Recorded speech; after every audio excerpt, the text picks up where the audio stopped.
Welcome, as I said, to the Filmmaker's Life. And this morning, I would like to ask Jenna and Anne-Marie, whoever wants to go first, when did you first know that you were a filmmaker? That's my favorite question because it's always fascinating. Sometimes it's when I was 5, and sometimes it's like last year. When did you first That's know a you great, were that's a a great filmmaker? question. I don't know, Jenna, do you want to take it first or do you want me to? Um, sure. It's funny. I feel like see myself as a writer first. So maybe I've always wanted to write. My mom taught me how to type when I was 6 years old, and I just thought it was so cool to be like click, click, click, click, click. And then I wrote a play that I performed in my garage, like everyone does when I was 11, and I made my brother do everything. No, not Um, everyone does that, Jenna. No, that's not true. I don't know how I got to that. And then in college, I made a film, I produced a film, and that was a big mess too. And Amory had to listen to me complain about it because we were roommates. And then we just started talking about stories together. And I don't know, Amory, what was the first time so I had those stepping stones, but what about you, Amory? Well, I think for me, I would say that I thought I was told when I was little that I was an entertainer, and my mother told me that I lived a Hollywood lifestyle when I was 5 years old, where I like to be like the center of attention and wear furry things and walk around the room and sing and dance. And I remember doing like taking a dance class with all these girls in fourth grade. And I just like went to the front and was like, this is what we're going to do. And I started doing the choreography, and all the girls were like, what the heck? Why are you, doing this? And I just thought that God ordained me to be this person that was going to entertain the masses. However, so sorry, I've got a little doggy here. I didn't really like, I did all that when I was little, and I'm sure everybody has those stories where they just live these fantasies in their lives. And my background with my parents were very conservative, and they grew up very poor. And so, the idea of me like going off and trying to be an actress or a dancer or any of that was really like, they were like, are you insane? You need to be an accountant or a lawyer. Right. And so I kind of went down that path in my 20s. I was doing corporate work, and Jenna was a journalist, and we were besties from actually since we were 15 years old. And she was doing all this really cool stuff, and I just kind of would listen to her, and I was doing all this corporate work and being kind of bored out of my mind. And when she went to UCLA for her master's in screenwriting, I was like, can I write a screenplay with you? And she was like, sure, because everybody was asking to write a screenplay. But then like the next day I turned in like 15 pages of this screenplay, and she was like, oh, you're serious about this? And I was like, yeah. And so she was kind enough to let me come like jump on her coattails and start writing with her. It Wonderful. was So really that's so fun. funny. I love the story about your parents recognizing that you were a Hollywood person, but then they were like, no way, are you going to do that? So they saw the real you, but they were too scared to let you actually do it. I know. And they're to this day, they're like, what are you doing? What do you Go do get that exactly? other job back. I mean, I think that's great. Filmmakers don't understand what producers do. So why would your parents understand? Right. Filmmakers, I mean, it's such a common question that I hear, well, I need a producer. And I'm like, well, what do you need? Oh, I don't know. But I know I need a producer, but I don't know what it is that they're supposed to do. So, and it's interesting that that Jenna, that you define yourself as a writer, primarily as a writer. So, what was it that got you to decide I want to actually make a film? I think, well, I do love producing as well and directing because you can be in charge of your own material. So that is just something that's super fun to do. Again, like I did in my garage, I love bossing my brother around, and we made like flyers and brought people in to watch the play um, that I put on about, I think my main character is Abraham Lincoln. I don't know why I was doing a period piece, even hard to produce at the time. But I think as a writer, you're starting with the idea. So I think of myself in that way. And then I went to, speaking of dads, my dad always wanted me to work at the Wall Street Journal, which I never was able to do, but he really wanted me to be a journalist. He saw that I liked writing. I went into news. I worked at CNN and the LA Times, and it was just, I sort of had the same thing Anne Marie had, which was just boring. I thought it was boring. It was not of interest to me. And it's so sad too. And it's just depressing.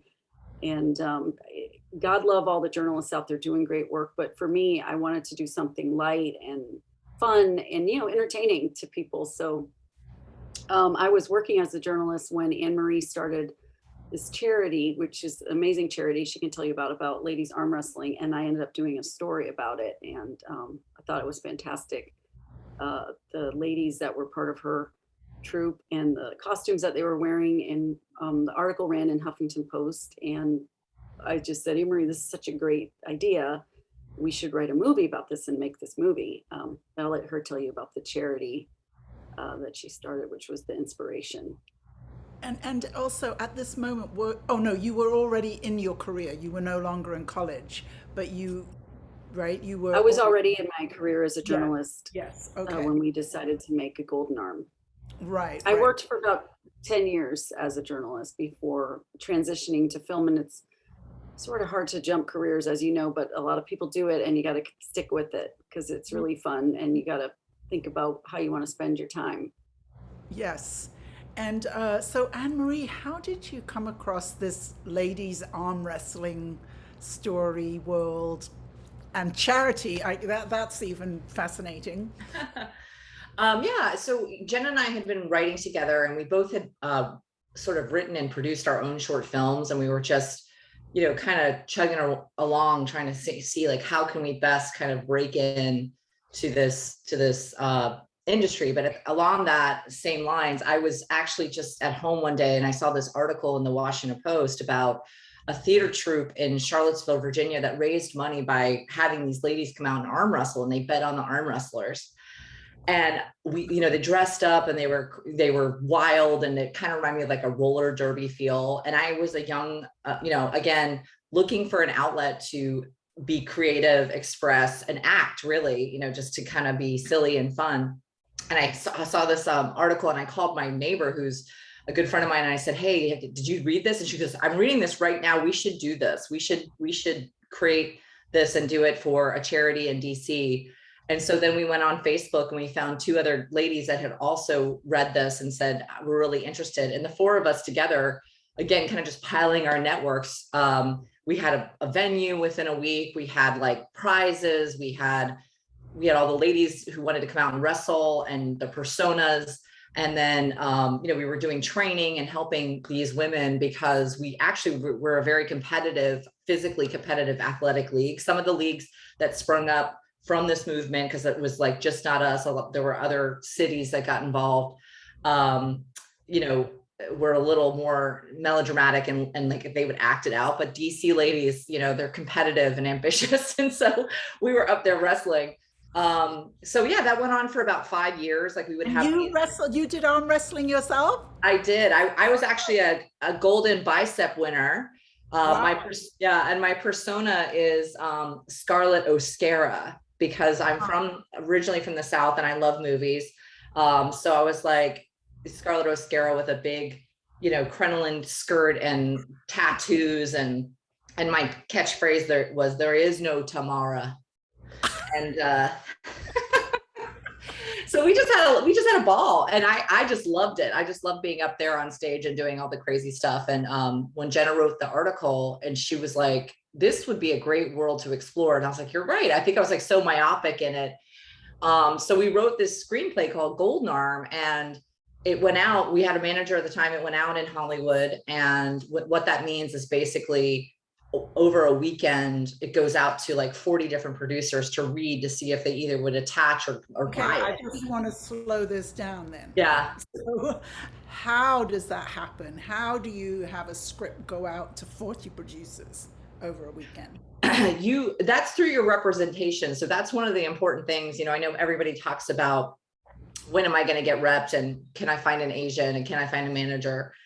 But that's, you know, that's where you're basically pairing with someone that believes in your work and has all these connections in Hollywood. And going back again a step. So how did you get representation? How did that come about? Because you were saying you had made short films up until that point, right? So how did you get representation?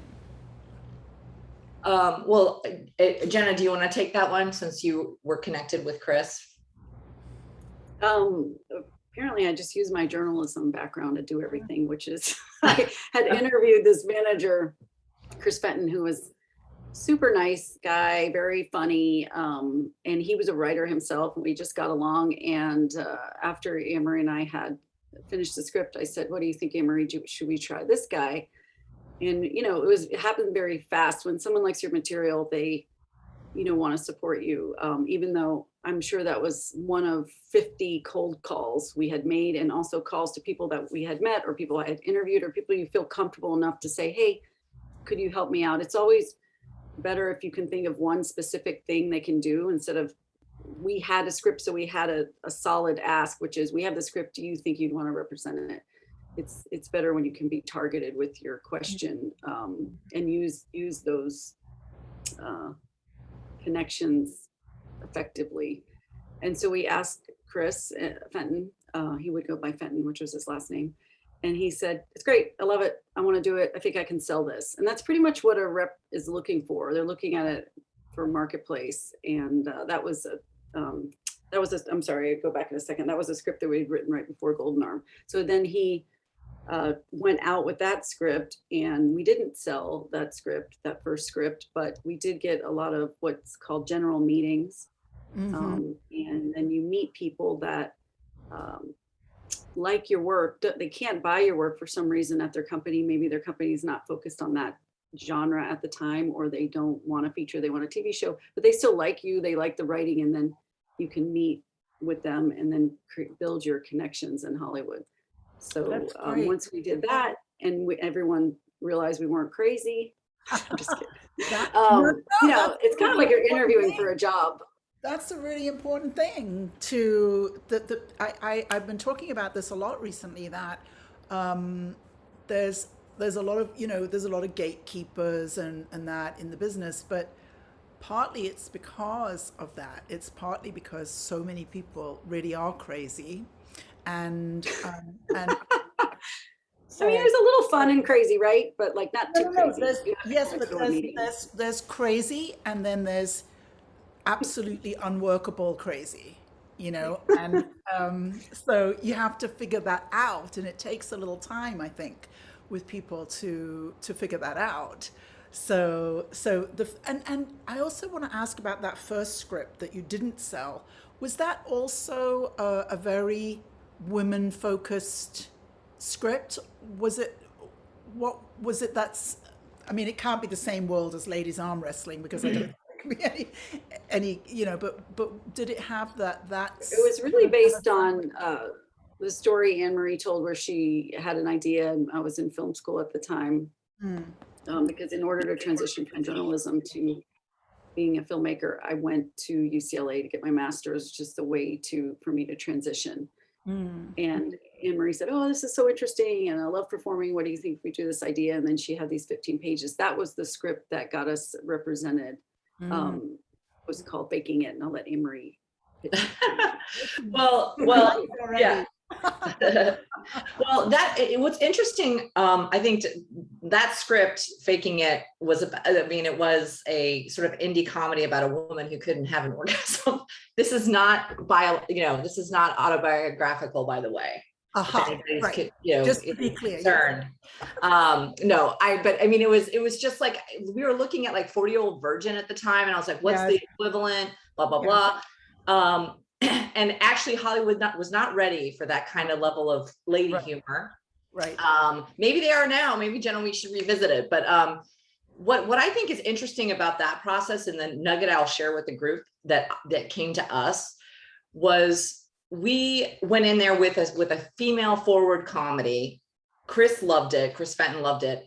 And then we pitched all these other ideas. We have a drama about this. We have a period piece about this. He's like, no, no, no, no, no. He's like, and then we're like, or we have this ladies arm wrestling thing. He's like, yes, I want you to stay in your lane. And it's actually, I think when you're breaking in, it's really important to understand what your brand is. People will ask you like about your voice, and like, you're like, what is that? I want to write everything, and I want to write this and that. But it is important because they need to, kind of categorize you at the very beginning and say, I can go to them for this, or I can go to her or him for this. So unfortunately, like if you have like a drama, a comedy, a mini series, I would say focus on creating a couple pieces of work that are all within the same brand. And once you start moving in that direction and getting attention and success that way, then you can branch off. Then you can be like, Adam McKay, who is now doing, he's Succession, right? Yeah. And where he was doing, Will Ferrell movies. It's like, what, but he's very successful and gets to do those things. So I love that you talk about branding, because I think it's something that filmmakers really don't see. And what I find happens is I'll talk to a filmmaker and all they want to talk about is their current project. They're so passionate about their current project.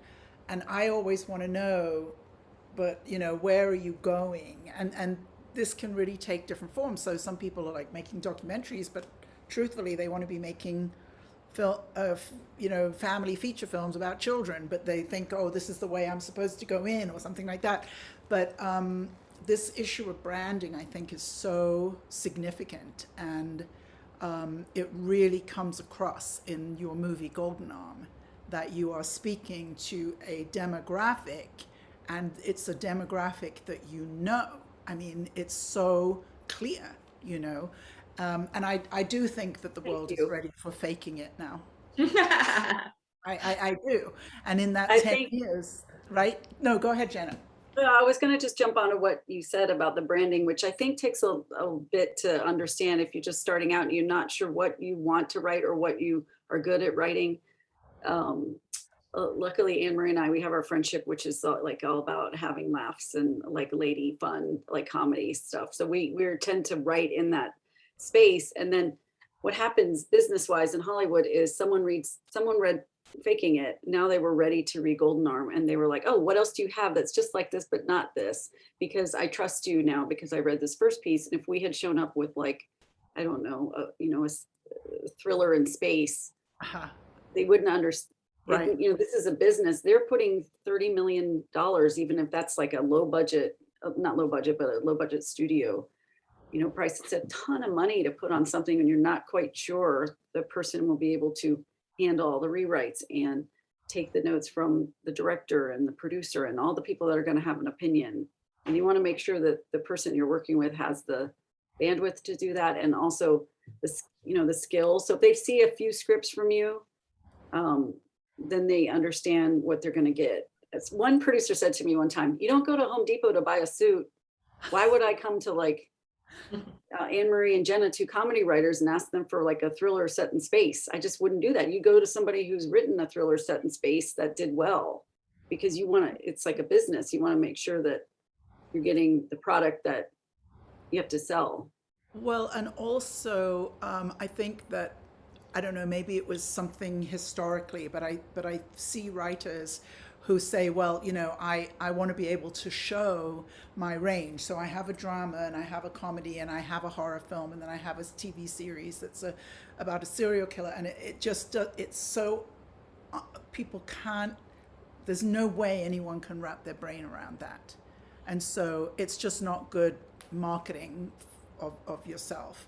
And so this idea of staying in your lane, I think artists buck against that because they feel, of course they do, trapped or something.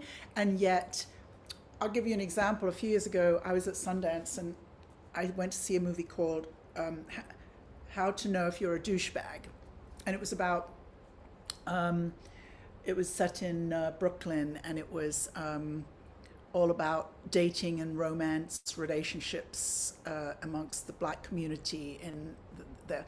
So I went up to the producers afterwards and they said, oh, our next project is whatever it was. And I said, would it be accurate to say that you make movies about Black millennials and the dating and relationship world? And they went, yes, that's what we do, you know, but they didn't know to be able to express that, which is so much easier to remember than the log line of their film or whatever it was, you know.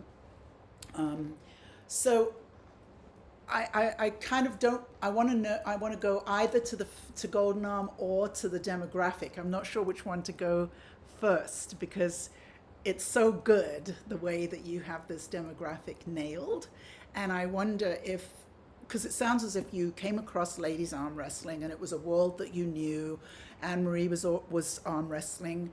Did you think about the demographic that you're talking to before you wrote the script, or did it come the other way around? Anne-Marie, did you want me to answer that one? I think, well, and I want to go back to what you said about artists, because of course artists don't want to be told what to do, then they just don't want to do it. But I think if you look at how much time you're spending doing this and you want some of your material to get out into the world, I mean, or you could just be producing material for yourself, which is perfectly fine. But I think most people who get into filmmaking, they want to work. You want to make money because you want to pay your rent. You want to do this for a living. Mm-hmm. So I think you have to use both. So what Anne-Marie and I do is we start with the idea. Obviously, the idea has to have a hook and be funny to both of us. And we have sort of a process that we go through to get the idea solid. But then we always talk about who will watch this. Is this for moms on Netflix? Is this for, you know, two best friends? Is a mom going to take her daughter to this? You know, is this a family? You know, everyone in the family can watch too. We are focused on women primarily just because our friendship is a lot of the comedy is in the, you know, the pieces that we write. But I think you do want to ask yourself, there's such a range there. You could do a PG movie, you could do an R, you know, obviously Golden Arm is an R-rated comedy. We have several of those in our portfolio, but we also have some PG-13, you know, with a strong female lead action films. So there's a range, and then even within the tiny brand we have a range, and then we have to focus on the demographic because there's this book about screenwriting. It's called A Story is a Promise, and Anne-Marie and I talk about that. Just the title of that book is great because when you see a poster or you see a billboard for the movie that you are looking at, you're getting promised something. And when you go to the theater, you buy that movie and you don't get what you were promised, you get really irritated and mad. Yes. So you want to be mindful of what you've promised to who you've promised it to. So it is part of the art. Just to, I don't know, be the devil's advocate to someone thinking it's all about the business. You are giving art to someone and you want to, you know, do what you promised you were going to do. I don't know, Anne-Marie, should I explain that? Yeah, no, that really makes sense. Anne-Marie, what do you have to add here? No, I think that's it. And I feel like, again, if you're going into like, I want to sell this, whether you're a producer attached to a piece of material or you're writing that piece of material, Hollywood buys genre. That's what they want to see. They want the genre piece. So like if you can combine to like your action comedy, those kinds of things, those are the things that sell like at you know, bigger numbers. If you're going the direction of like an indie thing, then you're looking at trying to attach talent and, you know, create a package that's like irresistible to somebody to purchase. But if you're, those would be the only things that I would add. Yes, thank you. So with once you had Golden Arm, and I slowed all this down because you had said over a weekend it went out to like 40 producers. So what happened then when it went out? How was it received? You know, that's such an interest. For me, this is like always an interesting question because the truth is we got a lot of people that said, this is really funny. We think it's hilarious. Who's going to go see this movie? Who's going to go see a woman's sports comedy about arm wrestling? And this went out, I think it was like, I want to say 2014, maybe 2013. We're talking pre-Me Too. before women had more, maybe a little bit more focus in Hollywood. Mm-hmm. And that's what we got. And a lot of the people that were reading the material were, male executives. Mm-hmm. And it was a real bummer because we actually went with a new manager when we went out with this one, and it was another male manager, but he loved it. He was like, this is, I love this story. This is so great. He was so behind it. It was so fast. He picked us up and was like, I'm taking it out. And it went to all these studios and producers and everything. And he was just like as devastated as we were that nothing happened. Nobody attached, never went anywhere. And so we were just sitting there sort of licking our wounds for a couple months, just sad. And we had a couple other things going on, with a couple other different pieces of material. And my husband and I were having like drinks on New Year's, and we were talking about like the past year. And he's like, well, we always ask like questions like, what would be your goal? Like, what's your goal for next year? And if you could do anything, what would it be? And I was like 2 martinis in, and I was like, if I could do anything, I would just make Golden Arm myself. And he's like, well, fucking do it. And I was like, what? And he's like, you and Jenna can figure this out and go. And I was like, but we'd have to raise $1 million and blah, blah, blah. And he's like, you can do it. And so then I called Jenna, probably too drunk to talk to her, but I was like, what do you think? And she was like, I love it. And it's like, we talked about it. And once Jenna was like, yeah, totally, we could do those. We just slowly started kind of building the business plan for how to get it done. So that's what really the trajectory. And at the end of the day, the only reason why the movie was made was because we decided to make it. Right. Now we brought people along as we went along in our business plan that helped us, that ended up believing in the material or believing in us. So that's awesome. But I say that as an inspiration to anybody that's sitting on something that they really love, that there is a path forward for you to make that piece of material. That's fantastic. So after, when it came to January the 1st, you decided to actually do it. What were the first things that you had to do? What did you discover as you were like, okay, we're producing a movie? I think the first thing we did was get the budget. We rewrote it to make it a little bit more financially feasible. Originally, Golden Arm was a huge road movie. They were going states to states. They ended up in Vegas for the national championships. We were like in the Bellagio with where, Mike Tyson fights. All that had to be pared down, people. Although I have to say, the truck, the semi, every time I saw the semi, I'm like, wow, that's a big thing to write into a script. It's so funny, Joanne, that you mentioned that too, because that was the one thing Jenna and I were like, we are so precious about this. It just has to be a semi. We were just like, it has to be. And every single roadblock along the way, we talked to different producers, like, you got to cut that semi. They got to be doing something else. And we were like, but can we just keep it in for now? Can we just see what we can do? And I want to give a shout out to Geeta Bajaj, who also produced the movie with us, who took them, when we had the budget. Right? No, was she the director? No, she wasn't. Geeta Bajaj was producer. She was producer. Yeah. And she was the one that was like scoured, Oklahoma for this thing and built that into the budget and made all the tweaks in the other areas so we could keep it. And it really, I think it added so much character. It's a character in the movie itself, so I'm very delighted that we were able to keep that. Yes, it's just awesome. And I kept watching it and thinking, how did they do that? How much did that cost? I just kept thinking that it was distracting because the movie is so much fun. But I just thinking about that semi and how did they pull that off? So so you figured out the budget. You pared down the script. So that's sort of part of that process. Pared down the script.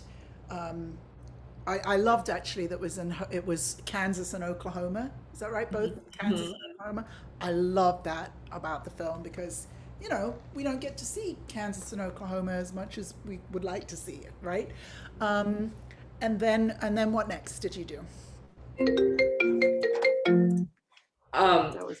Well, the next thing we did, we built a business plan where we did do a deck to say, this is what we want to do, because, obviously you can have all the great dreams in the world, but if you don't have the money to execute them, it's not going to get done. So we once we had the budget and what we thought we needed to raise, we created a very detailed business deck that we could go and do like presentations to potential investors in the company.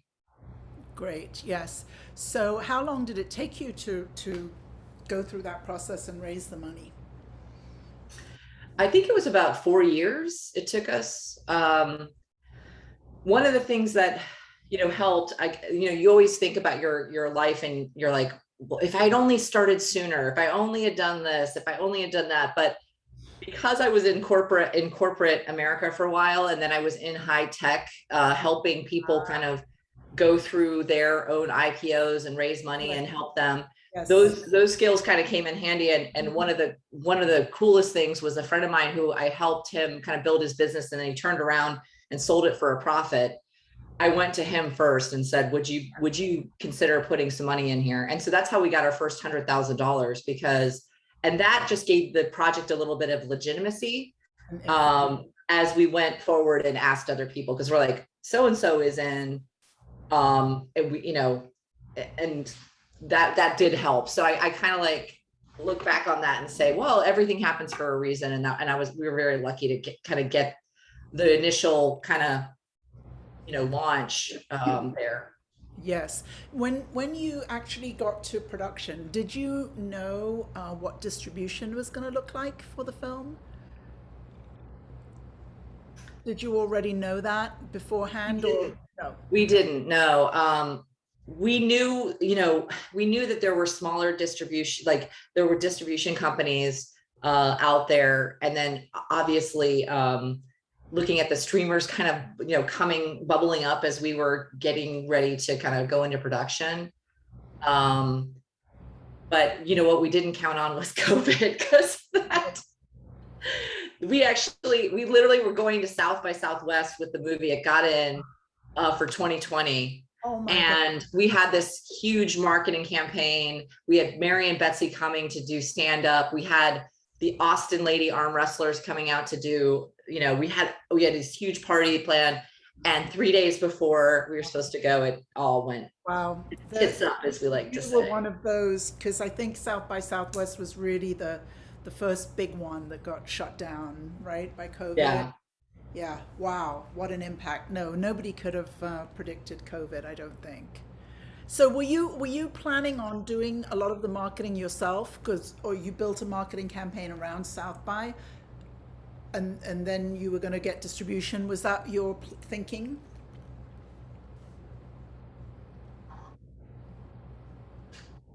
Yeah, I mean, I don't know. Jenna, do you want to talk about that? Because you're so involved in the marketing stuff. Once we got the distributors, we worked with a sales agent to find a distributor who, so we went sort of the same way a script goes out, a film goes around, and then we had this great South by, stamp of approval. And then we interviewed several distributors and then picked one who would be handling the film. And they work on the marketing, work together with us, and we chose a marketing firm that went and did a campaign for us. I think it was mostly around the premiere. We set up a premiere and then take photos and make sure we could have a social media presence. It was really hard, and COVID was mostly just wanting to get the actors out there and them supporting the film, which they all did in such a lovely way given the circumstances. We couldn't have asked for anything better than what the actors did. And then we did interviews. Everyone did interviews. We had the Wall Street Journal reviewed the film and called it a cult classic. You did get in the Wall Street Journal then. We did. I know, my Fabulous. poor father never lived to see it, but I think that counts. Yeah, absolutely. My name was in there. He just couldn't be happy with just CNN. Anyway, your dad puts your pressure on you. That's right. forgot. So I went into a dad hole. Marketing. So now what we're doing is we do sort of grassroots marketing because it's an indie film. So we have, our distributor's great, but they eventually end their marketing campaign. And now it's just up to the film to continue if we want to keep going. We are on Cinemax now, Yes. which is super exciting. And so when that run ends, we'll go back to DVD sales, and we've just hired a small firm to do just kind of fun stuff. If you notice, if you look on our social media, you'll see even this week we're very active with a lot of different GIFs and memes of the movie, and just like funny stuff happening on Twitter and Facebook, just to get people thinking about the film. And with marketing a film, it's really a slow burn. Like you just want to keep adding people and keep getting followers. And even if you're starting your film, set up all your social media even before you go into production, because you're going to get all those great pictures of people doing stuff. And then on set, you want to just keep kind of building it. So that's what we're doing for the marketing. I try to set aside probably 45 minutes to an hour every day to update all the socials, which is so fun. I love talking to the fans. There's people in the Philippines and Japan who are like, oh, Narm. It's just so fun to talk to them. I need a boost of energy. You could also just mention too that Golden Arm's still available. You can actually watch it on Amazon Prime and Google and Apple. It's just streaming on Cinemax if you happen to have it. Yes, that's I watched it on Amazon. And what have you learned about your audience? I mean, I know you knew the arm wrestling world, and then you knew women, your women, and your best friends. So, but what have you learned about your audience? I'm very, very intrigued by that. That's really interesting. I've learned a lot actually this week, which is late in the game. I've learned how many sports fans we have. Just like people who love sports, people who love Over the Top and Sylvester Stallone, and kind of like any kind of cheesy sports comedy with heart.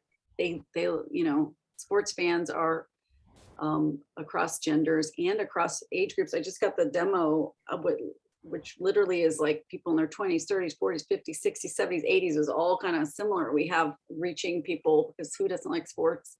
So I didn't see that as being as target as general as I thought it was. I was thinking more when we were writing it, we were writing for women who want to see stories about empowerment. Right. But I didn't think about like someone who wrote in on Twitter just recently to me, coaches girls basketball, and he loved it. So, like a middle-aged man. I didn't think there was a middle-aged man who'd want to see it, but look at that, there is. I know. I think that's what I was going to say. I was going to say that I was both surprised about how many men love the movie. Like we did some interviews with, reviewers and critics, and most of them were men, and they were just delighted with it. And it really made my day to hear that it was sort of reaching, across both genders. But the other thing is there are our trolls are the people that really think Over the Top, the Sly Stallone movie is like a classic. And the fact that we would even put a toe into the arm wrestling with women really had burn their britches up. Oh, wow. So we got trolled a lot by people that the Ghostbusters, like the lady Ghostbusters leaders. Yeah. Out there like that. Do you have a lesbian audience as well? Is that part of it? Yeah. Mm-hmm. Yeah. I think so. We have body positivity. I see a lot of. Yes. I see a lot of because we really wanted to use all shapes and sizes and be really body positive. Was a fabulous thing about the movie. I've forgotten her name now, but the what is it? Dominator. Betsy Sidaro. Yeah, she just has the most wonderful presence, and the contrast between her and I loved it when Big Sexy says to her, "Oh, I see you've put on a bit of weight. Good job." Yes, because in arm wrestling, you want to be meaty. You want to have some muscle on you. I love that too. And Jenna and I wrote that. When we wrote that, I remember thinking, oh, it'd be so fun if we could just get that out in the world. Yes. Just one movie where it's okay to be like put on weight as a woman. Yeah, yeah, that was awesome. That was there's so great, so many great lines. What are you doing now? What are you doing next now that you've had such a fabulous success with this one? Well, we have a movie at Netflix right now that we wrote over the pandemic. And it's a real fun movie called It's Wednesday Night, which is another comedy, like an action comedy about a group of divorcees who go out on Wednesdays because in custody, like 50-50 custody, the spouse has the kids for the night when they're splitting 50-50. So their Wednesday night is like a Friday night, and it gets out of hand and hijinks ensue. So we're excited because Netflix has been very positive about that. And we're just kind of anxiously awaiting the next steps of them attaching a director, and then hopefully we'll be in production next spring. Fantastic. And did you work with the same manager to develop that Netflix relationship? Well, actually that one, so one of the things that, I mean, to just back up a little bit, we do also have another movie at Amazon called Old Maids, which is about four women of a certain age who were best friends in college that reunite in Key West for their friend's second marriage.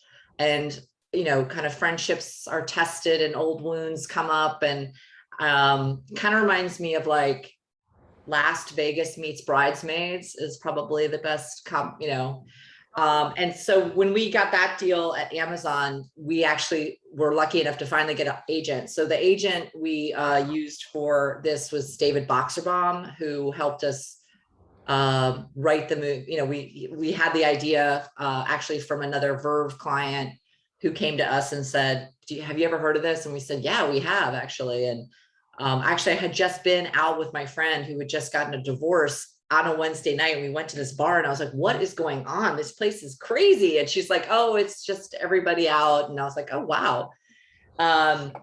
So he helped us do that. David Boxerbaum is our agent at Verve. Mm. So did Verve come about because of Golden Arm? Is that how that sequence? I think it was more the Old Maids sale, but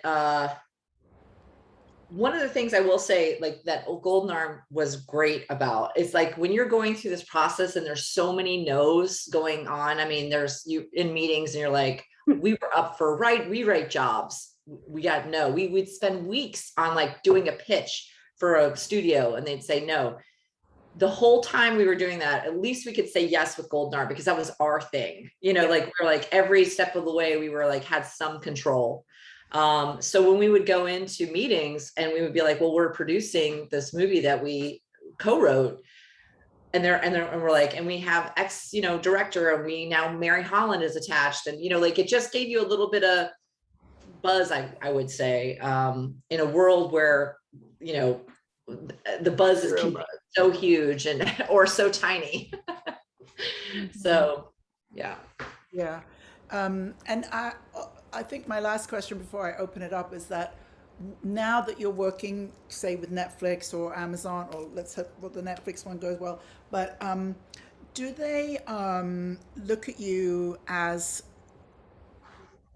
filmmakers who can bring that audience for them? Is that the way that they see it? Or is it just more to do with, oh, we like your content, we're going to make the movie? Or is it that they're interested in you can reach this demographic and you have the capacity to reach those people? How do they think about that? I think it's, I wish it was that focused, but I think what happens is more so it's about the relationships. So we had a relationship with our agent, and then he said, I have a client who has an idea, but is not, would like for someone else to write or come in and write with him. And then once we wrote it and Boxerbaum brought it around to people, the way it happens, at least the way it happened on this script, is we worked on the script with the co-writer. Then when it's time for Boxerbaum to go out with the script, he picks a day, like he picks Tuesday, and that's it. He spends the whole day or several hours on the phone pitching to producers who can walk the script into a studio, and they essentially have as much time to read it until he gets phone calls back. So, Uh-huh. several producers that day were like, "Oh, I like it. I like Wednesday night." And he's like, "Wait, great. Where can you take it? Who can you walk into with this script?" And then by Friday, he's hoping to close by Friday. So you got like Tuesday night, Wednesday, they're reading it. They're coming back to him saying, "I want to be on it." He's saying, "What can you do for me?" And then maybe they have to use their connections. I don't, I wasn't privy to those conversations, but probably the producers going in. I know this person at Netflix, and they're vouching for you because our agent vouched for us. So it's working off the producer's relationship, the producer's ability to produce the film. So they're trusting the brand that we brought in the script, and that we will be able to make the changes. And then by Friday, we had Netflix interested with the producer that we had, said she loved the script. And then that was it. He made the deal. I mean, it's just, so at that point, we hadn't met with them yet. We were able to meet with them, next week. But it's so great when that happens too, because you can see that if you have the right people on the project, it can move forward. And you can have this really great material, but if no one's reading it or attaching to it, it's harder. Like with Golden Arm, we were trying to push that rock up the mountain ourselves. Push that rock up for 4 years, and now it's 4 days. That's a lot of it is timing too. Think about those producers that got Wednesday night. I think we did go out on a Tuesday or Wednesday. I can't remember. Anne-Marie probably remembers. But they might not have, their slate might have been filled up just the week before. Like it might not be the writing, it might be the timing, it might be for other projects they have. They might not be looking for a comedy. Their boss might not be looking for a comedy with lady humor. Yeah, stars have to align for sure in so many ways. But I think the brand is there. I think they're looking at from the producer too at that point to, can you pull off a comedy like this? Because comedy is difficult. You have to find the right director. The tone has to be there to find the right casting. The magic, the chemistry has to work. So you want to trust the people putting it together as well. I don't know if I answered your question. Yeah, no, for sure. Let's see if anyone has any questions. The way that I like to do it here is if somebody is on video and they raise their hands. Joe, yes, go ahead, ask your question. Hi, first of all, I want to say I am one of these older guys who just loves this movie. I saw you two speak at WIF in DC earlier this year. Watched the movie. I've seen it 3 times since. Showed it to my daughter who loves arm wrestling. Brought it to my film club, so I'm a big fan. Awesome! Thank you. One of the things that I really love about it is I love the way it sort of shows this oddball sub-community that's made up of everything from truck drivers to doctors. And so much of my life has been spent in those communities, so much of the best part of my life, including a lot of my filmmaking. So thank you very much for that. One thing that's about is you're talking about all your subsequent projects. I notice you're not really producing them. Would you want to produce another indie sometime, or how do you come away feeling about that experience? I think we do. We have, I think with COVID, it kind of knocked us back a little bit. And we had this opportunity to write Wednesday night, and that took about 6-7 months to, really pull that together. And then we were doing a rewrite for Netflix for a little while. But yeah, absolutely. We definitely want to do another, we've talked about it, but I'm actually about to do a short film here in DC. I'm about to produce a short that I wrote over, again, pandemic, just to kind of go do something fun and enjoy filmmaking again, since we all had to take a kind of a break. But yeah, I would love to do that. I think the question is, what is it going to be? And how much money do we need to raise? And, kind of starting that process over again. So right now, I think we have to look at our slate of stuff. I think we like to produce our own stuff too. There's probably a world where we might look at another script and see if there's something out there. And we're always looking at friends' stuff and things like that. But Yeah, Jenna, what do you think? I mean, I think it would be great. It's, you know, they say there's a saying that takes 7 years to make a film. So you want to think carefully about it, but then also Amory's right, just the pandemic. We spent the pandemic because it seemed impossible to do any production.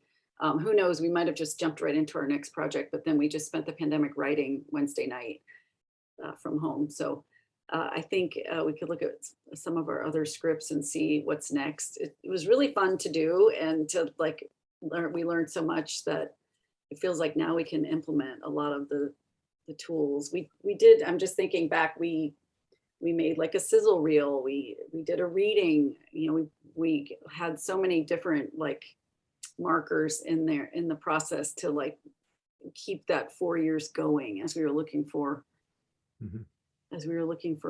financing. Yeah. Well, as someone who's sort of in the early stages of this, it's really nice to hear you're not saying never again. And thank you again so much for the film. I've Yeah, really thanks for enjoyed it. watching. Oh my gosh, Thank so you. fun.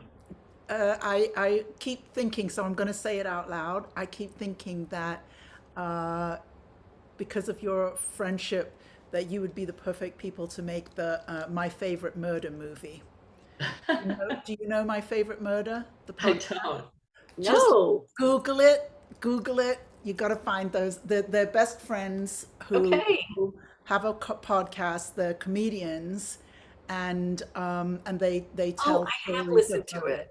yeah, yeah. I keep thinking it's come up like 10 times in my head.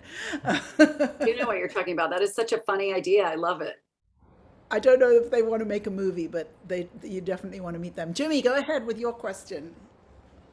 Hi, thank you again so much. I really appreciated what you guys shared today, especially about branding beyond a singular project. And I'm very big on that. I'm a big believer in that myself. My question is this: I am not a screenwriter. I am a new independent producer. That's my passion. What advice would you give a new independent producer? Well, go ahead, Amory. Oh, go ahead. I mean, I'll say one thing. I do want to say that we were also new independent producers, and we were like, where do you start? And we were able to find someone that was a good mentor to us, which was Mark Ordensky, which he's nothing to sneeze at. He made Lord of the Rings. He and Jane Fleming have their own independent production, and Mark and Jane helped us and shepherded us and kind of gave us ideas of how to handle different situations as they came up. So I would say my advice might be to find a mentor that you can, you know, utilize when you need to. Yeah. Awesome. Does anybody else have a question? Mark, go ahead.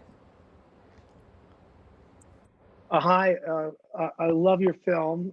I'm really glad to see the two of you. I'm an independent film producer. I live in Santa Fe, New Mexico. I'm working on my second feature film. The first feature film, which I wanted, was a documentary about it starting in 1917 about a influential feminist writer who was a champion for Native American and women's rights, and moved from Greenwich Village to Taos, New Mexico, and married a full-blooded Tiwa Indian from Taos Pueblo. So we've made a documentary. It's been picked up by PBS, but I want to turn it into a dramatic period piece, and was wondering if you had any idea who might be interested in a project like that. I think you should start with people who have written those types of projects and then reach out to them. So go on IMDb and make a list of 5 to 10 people who have written projects like that. And I would say projects that have been produced in the last 3 years, or COVID really made it tough, but 3-4 years, you probably would have better luck because that person's able to get projects done. Emery and I typically try to look for partners who have recently produced material. It's not that you can't work with somebody who has done something maybe, 10, 15 years ago, but you have to look and see if if they produce recently, then they have the network to get another project done. At least that's just sort of a smart way to think about it. 'Cause there's Great. so many opportunities from different people. Like, you don't know who's a hustler. Thanks. Gotta find a That hustler. gives me a place to start, and I love what you guys are doing. Don't stop. Thank you. It's so nice. This is so nice. Tatiana, yes, I thought I saw a hand. Go ahead. Hi, thank you. I have to take my hand down. Thank you for this. I have not seen the movie yet, but I'm super excited.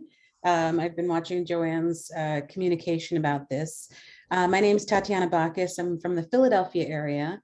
I have been working on a documentary, but recently I was asked to write a screenplay about the Black experience by a white producer who has been making work, but didn't have anybody in her group. So I finished my first screenplay in March, which is now being shopped around.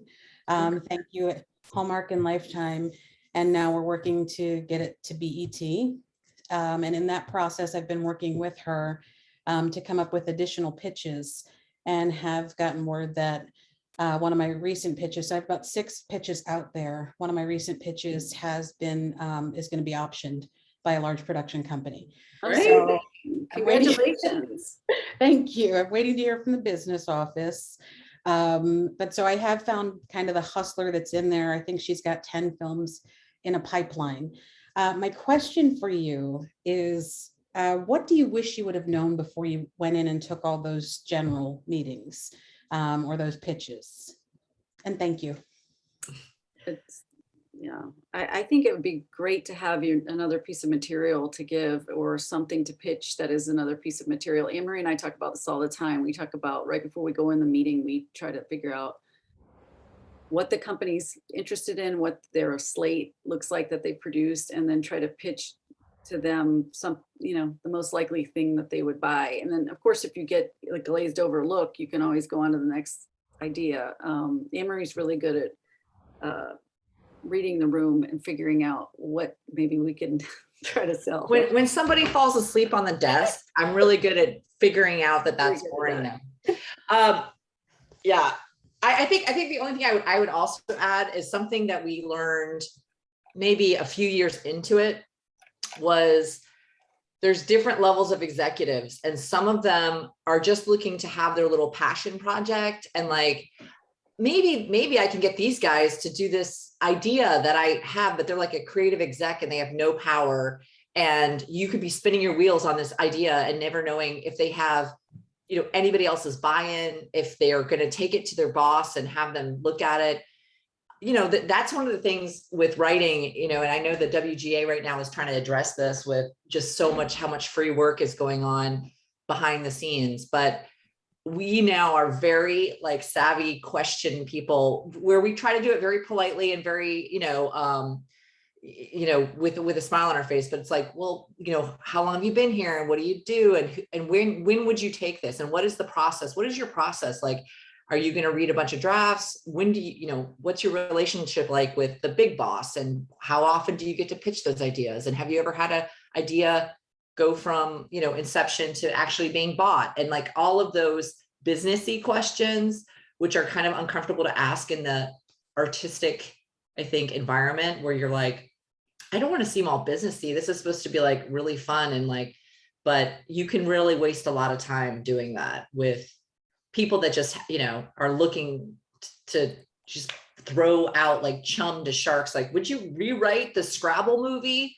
And then we find out that Scrabble movie's dead. Like, don't even waste a time, one minute on it. And that's, a good thing to have with the representation, but you can ask those questions. Like, how long has this project been here? Who's a champion? What happened? Like all of those kinds of questions. Anyway, I'll stop my rant. So Anne-Marie, I think what you're saying then is you go in to pitch your project and you actually get pitched. Yes, because what happens is they bring you in because they like your writing, they see something in it, but they can't do anything about it. They can't buy it, they can't option it. So they bring you in and say, what else do you have? And if you've got an idea that's like awesome. And you know, frequently there's really a lot of good ideas out there. They'll be like, oh, tell me about that. And you're going into pitch, but you know, you just want to know that this person can do for you what you're doing for them. You know, can you move this forward? What's your budget? What's the slate? What are you looking to find? What's the probability of this, you know, this kind of idea being accepted at this production company or bought or optioned or any of those things? So, and then they'll start to ask you to write for free. Like, we like this. Here's this. Could you review this script and like, tell us what's wrong with it?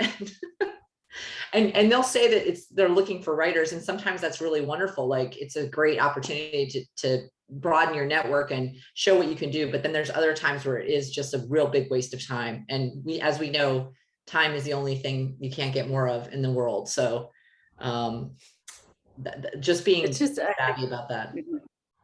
Well, I feel like it's very savvy. We didn't understand that at first. And you know, you could go into a meeting and then someone's like, I want to write a movie about, would it be so funny if there was a drunk girl and she's just drunk? And what do you guys think? What can you do with that?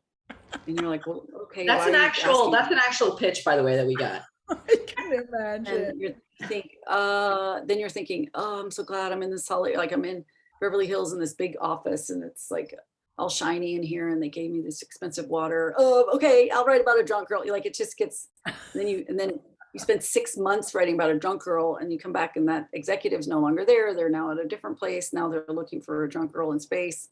It's just, you never know where it's gonna go. And that's all for free. You know, you could be writing your own material during that time, but you're thinking, this is great. This person works in an office building, so I should do what they say. So important. I don't know if anybody else had that happen. Has anybody else developed for free? I don't know. I think filmmakers can get caught up with the working for free thing all the time. It's just very, very common. Smart. I just want to don't be afraid to say no. About the time. It's 3 minutes past the hour, so I want to let you go. But we did have one more question. If you want to take one more question. Yeah. Sure. Okay. Kyle, go ahead. Sure. Hi, thank you guys. My name is Kyle. I just started at USC Film School in the MFA program. I'm a freshman. Great. But it's great to always hear practical advice from people because we want to keep one foot in the real world. So this is really awesome. I'm curious about like, how do you typically, what have you found was the best way to get like your scripts into the room? Like, did you use like competitions or like fellowships? Did you apply to Sundance stuff? Like, what was the most effective for you guys? I would say the thing that comes to top of my mind is we did do this contest and we did do that kind of thing when we were first starting out. Mm-hmm. One of the things I learned was the script I thought was great really was terrible. And like, I wrote something and I was like, this is awesome. And then I we did a reading or something and I was like, oh my gosh, this is not ready. This is not at the caliber that it needs to be. So working on having the craft, developing your craft and having as many people read it as you possibly can.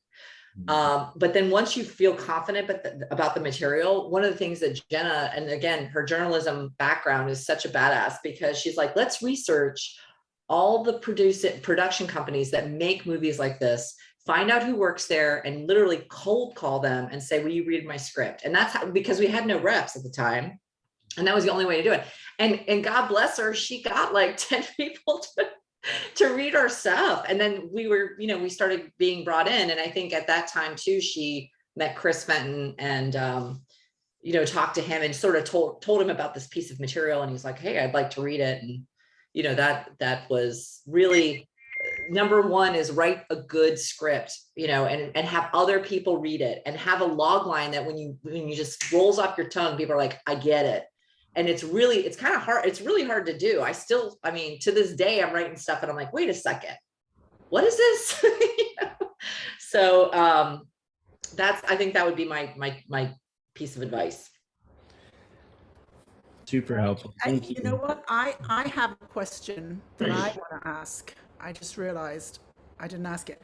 The opening shot of the movie is two extreme close-ups of the characters, and I just was noticing, because I am a mentor to filmmakers, and I just felt as though that was a really, I keep wanting to say bold, but there was a decision about that shot that I felt I don't see in my clients' work. My clients' work tends to be a lot more ensemble, whereas you have two very strong lead characters, and it opens with their faces in extreme close. No, well, it's not both of them, but anyways, one of them and her arm wrestling.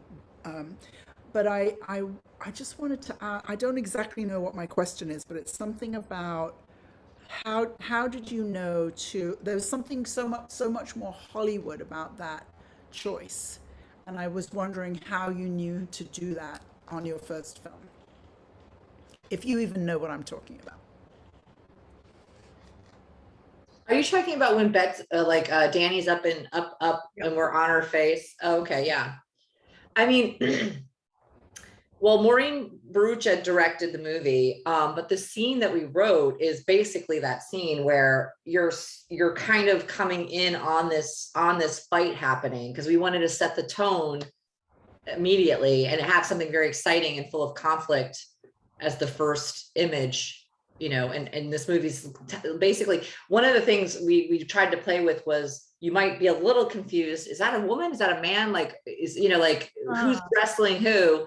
But pretty quickly you get it, because Betsy's so freaking adorable. But yeah. So we that was the reason. The opening image was just something that we wanted to set the tone and kind of just springboard the whole movie. That you're going to be having a really fun time, and this is going to be about ladies arm wrestling.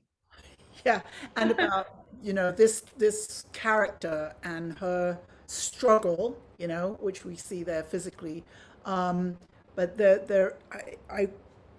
I just wish I could articulate it better. But it's just, there's something about the focus on the two characters. Everybody else is very much. There are some great characters, but they're much lesser than those two main characters. And I feel as though often when I read my clients' scripts, there's a lot of ensemble and less putting somebody up to be the star, as it were. That it's just a difference in the writing that I see. I want all my clients to watch the film so that they know what I'm. Okay. I think it's really, we've written an ensemble, which was Old Maids, and it is a feat to balance each character in their arc. But it seems like, when you're writing a theatrical, it's about you connecting with that one person. Yeah. So having a sole protagonist you're in the dark with this one person in a room. Whereas TV, people walking in and out, those are your friends, you're making dinner, you're in and out of the room. That's why TV works so well, I think, with ensembles, because you want to see, the people and friends, you want to see them every week because you like them, and you don't really care what they're doing. You just want to be around them because they're your friends. It makes it sound so sad. Yeah. But I think that's why picking a sole protagonist is just a good way to go. And even in the ensemble we did, we had to try to pick one that was, I don't know, Emer, if you want to talk about Old Maids, that there's 4 main ladies, which, and I feel like watching an ensemble too, you love seeing what all those characters are doing, and all the arcs have to be delicately plotted out.